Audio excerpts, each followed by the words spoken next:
Hi guys, another delivery from Plants by Flipay. Umorder na naman ng lola. Mukhang ba addicting ng lola sa mga yung mga tawag nito pa-live sa mine ng mga seller natin online. Minsan kasi dapat suportahan din naman natin sila. Kasi minsan may mga small businesses din. Minsan, ito nga pala. Sorry, from LBC as usual. Teka, buksan ko na muna. Ay! Ano ba? Alam nyo, nahihirapan ako kumuha ng posisyon dito sa bahay ko kasi nakita nyo yun nandiyan dyan sa likod ko. Naku po, grow lights yun. Ang liwa-liwanag. But anyway, buksan natin ito ha. Tapos, ibitin ko muna yung video. Dahil, alam nyo na, pakita ko lang muna sa inyo yung looban. Tapos, alam nyo na, isa-isahin natin to. Teka, sandali, baka mag-alog na naman yung ating camera. Isa-isahin ko tong tanggalin. Yan. Tatanggalin. Tapos, uprooted. Kasi hindi kasama ang pot. Kasi galing to ng Thailand. Tapos, yun, ipapat ko. Okay?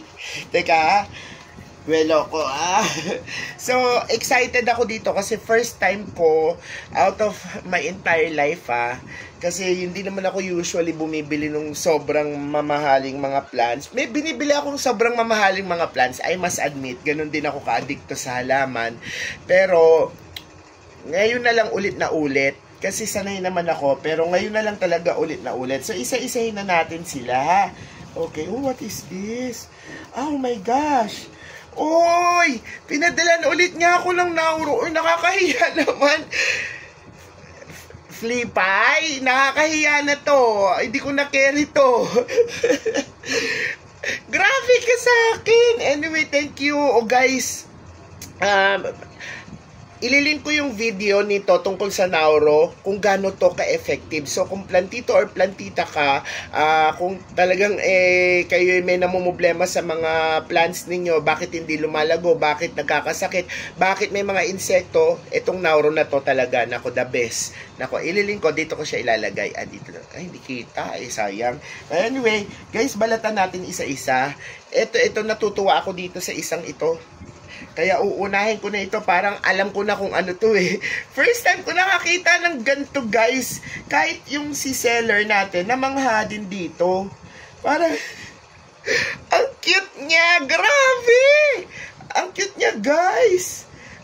Kapamilya to ng litops, kaya lang parang sobrang dehydrated na. Parang na siya gelatin. Kasi, ay naku, ang tagal na kasi nitong nakabox. But anyway, siguro kailangan niya lang ma-rehydrate dahil ayang gusot-gusot na siya. Sana mabuhay ko kasi ang cute-cute niya pa. Alam niyo nun, hindi to dehydrated.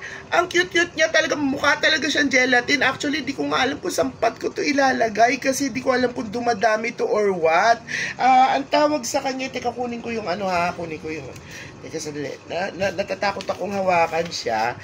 Printin ko na kasi, meron akong printer na. Printin ko na kasi para at least alam natin kung ano yung pangalan. Pero kamag-anak siya ng mga mesems Alam niyo yung mesems, yung mga litops, yung mga split rocks or something like that.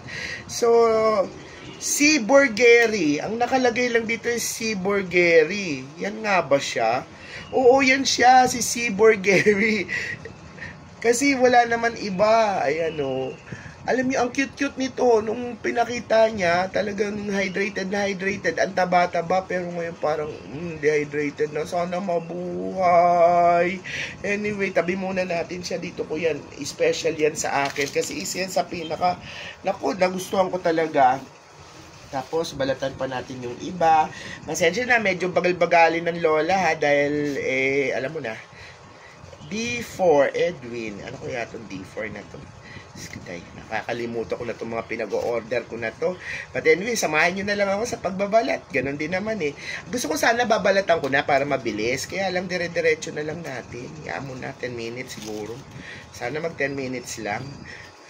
Ngayon, pag hindi kasya, kasi alam niyo naman sa mga laging 10 minutes lang Pagka sumobra, kailangan ko mag-cut. Ayan, diba? Pag binalatan ko isa-isa, konti lang naman ang laman. Anyway, ganito na lang gawin natin. Pakita ko muna sa inyo. Ay, ang cute! Guys, tignan nyo, ang ganda ng variegation niya. Oops, nag-autofocus. Ang ganda ng variegation niya. Oh, di ba? Oh, tapos ano siya, clamping siya. Isa ang ugat, ang daming sanga-sanga. Ayan, clamping siya, di ba? Ang ganda. But anyway, gawin ko post, itigil ko muna itong video, balatan ko muna lahat kasi it takes time para magbalat eh. But anyway, balikan ko kayo ha. Guys, continue na natin. Alam nyo ha, bonggang-bongga talaga ako dito. This is T-line eh. T-line siya na pink, pero bonggang-bongga talaga yung kanyang variegations, di ba? Sobrang nagandahan ako dito, tapos clamping pa siya. Sana yung anak niya, di ba, makuha ko. Tapos magkaroon siya ng kanya-kanyang individual na anak. Tapos clamping din. Ay, don't forget about si Nauro, ha? Nako. Teka, meron siyang pinadala din sa akin na isa. It's because, it's my birthday, so binigyan niya ako. Aside from the Nauro, ito, di ba, Derstinia. Alam mo, variegated din ito, kaya lang kasi medyo, alam nyo na medyo natagalan siya sa Thailand, pero hindi naman to patay. Matagal ang buhay ng mga ganito.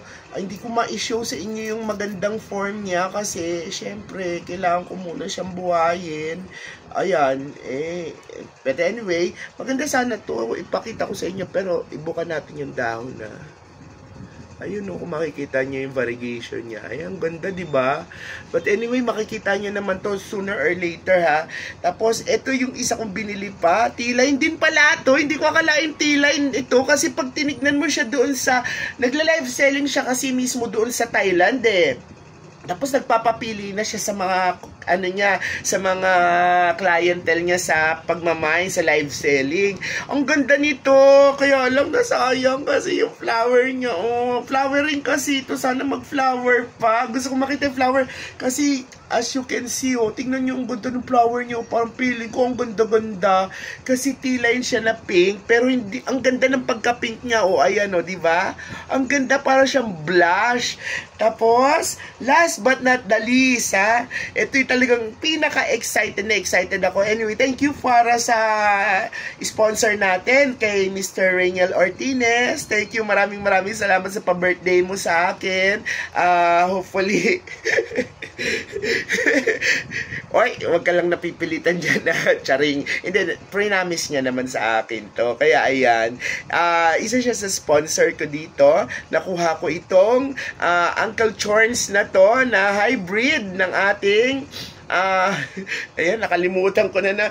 Diyos ko, alam mo din, Gymnocalcium. This is what you call flower field. Hindi ko na babanggitin sa inyo ang presyo, pero dahil sa pricey siya, kailangan talaga medyo, buti na lang, magbe-birthday ako, kaya nakuha ko ito. But anyway, may mga nakuha din naman ako mga halaman na dati yung sobrang ang mamahal, di ba? Pero ngayon, Diyos ko, magkano lang? Alam nyo, may halaman ako before, binili ko siya ng 3,000. Ay, nakita ko, 500 na lang ngayon. Eto, yung mga gantong klase kasi, mahirap kasi itong mapadami. Kung mapadami mo man ito, hindi ganyan yung kaganda yung kanyang variegation. May possibility na yung anak niya magmamana sa kanya, pero not all ng kanyang mga anak makukuha yung variegation niya. Kaya itong ganyang variegation, napaka-rare niyan, kaya napakamahal din niya. Anyway guys, if you want your lola to be reviewing yung mga binibili niyang mga plants like this and that, and itong epekto ng Nauro, please do like, share, and subscribe to your lola's channel and hit that notification button para sa ating mga iba pang plant haul. At sana po nagustuhan ninyo itong video na to, and always remember, happy plant, happy life. Maraming salamat po. Ay,